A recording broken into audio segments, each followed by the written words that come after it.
inti tkun għadek kemm korrejt u fl-istess ħin ftit metri l-bot minnek qed tara koppja bir-raġun kollu jifirħu li għad kemm kellhom tarbija.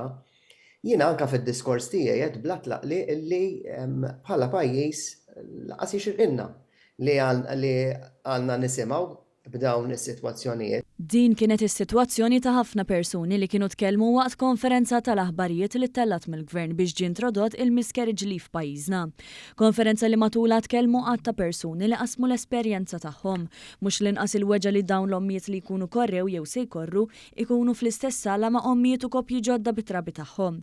Kien għalhekk li wara din il-konferenza s-Segretarju Parlamentari Andy Ellul iltaqa' mal-Ministru għas-Saħħa ġew Etienne Bella li mhux biss kien konxju ta' din l-isfida iżda dlok bdiet il-ħidma biex tiġi riżolta.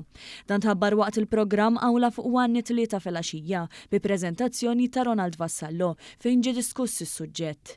Hawn is-Segretarju Parlamentari Ellul ħabbar li hemm l-infrastruttura neċessarja biex din is-sitwazzjoni tiġi riżolta. Hemm l-infrastruttura kollha neċessarja u allura din is-sitwazzjoni jiġifieri fejn ikollok koppja li għaddiet minn korriment illi tkun viċin koppja oħra illi bir-raġun qed tifraħ għax għadha kemm kellha tarbija ser tiġi riżolta.